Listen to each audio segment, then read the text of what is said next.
Hello everyone, welcome back to yet another learning video. Do you know that couple of weeks back, USFDA has issued Form 483 to Shilpa Medicare? I guess those who are working in USFDA approved plants, they might be aware of this.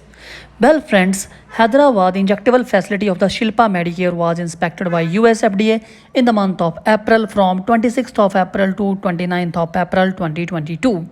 It was almost 4 days audit and there was one auditor who conducted the audit and her name was Kalia N. Hicks. So guys, auditor has given 4 observations and let us go through the details of Shilpa Medicare 483 observations one by one. Observation number 1. Verification of the suitability of the testing methods is deficient in that they are not performed under actual conditions of use and documented on the laboratory records. Under this observation, auditor has identified few quantitative test methods which were not validated. For example, you can see this product.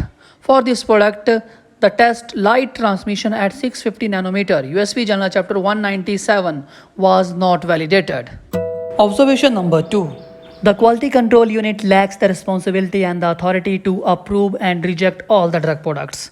Specifically, your firm has failed to establish and implement responsibilities for your quality unit and the authority to assure reliable operations. Under this observation, auditors raised the concern about the audit trial review in the Empower 3 software and the laboratory incidents. For example, auditors stated that your firm has failed to ensure a complete audit trial review which was performed in the Empower 3 software. Actually, what happened, auditor herself checked the Empower 3 audit trial and found that firm was not checking whether the sample set channels logged or not. This checkpoint was not there in the Empower 3 SOP as well. In Empower 3 software, the filters which can sort data related to logged channels, deleted channels and the modified data were not present. So these were the discrepancies related to Empower 3 audit trial review. Now let us see what was the discrepancy related to incidents. So guys, auditor has reviewed the incident trend data from Jan 21st to March 2022 and found that firm has failed to initiate and implement appropriate CAPAs for repeated failures.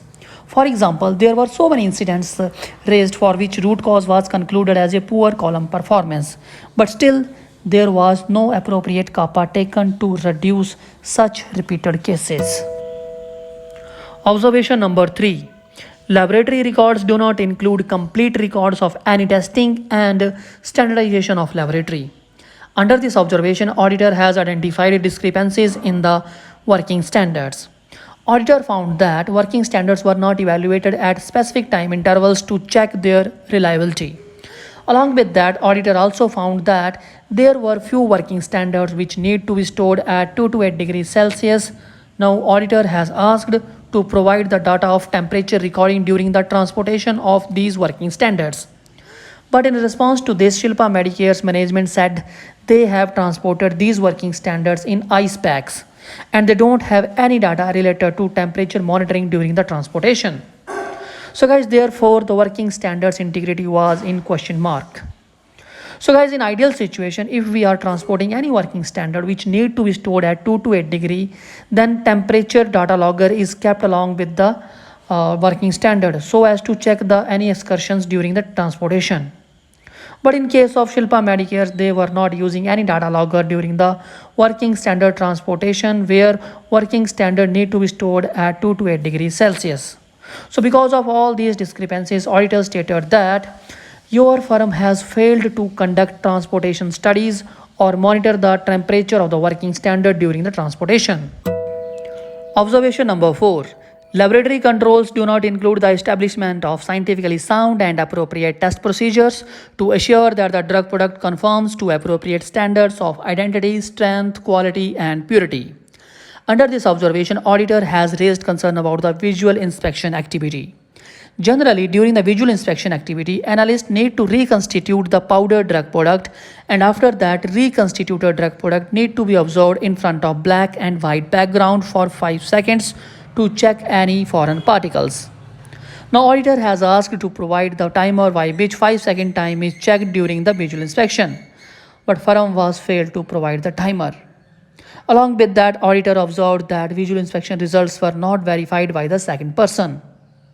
So these were the reasons because of which auditor stated that your firm has failed to establish and assure that the analysts are qualified and have the ability to detect the particles as required in the manual visual inspection. So guys, these were the 4 observations which were issued by the USFDA to Shilpa Medicare Hyderabad injectable facility. There are so many examples are quoted by the auditor in Form 483 against each observation, and I have covered few of them.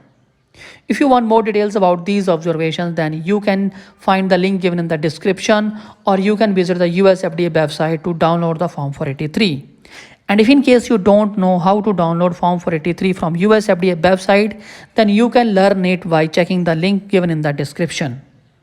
So this is it for today. Hope you have learned something new today. Bye bye and happy learning.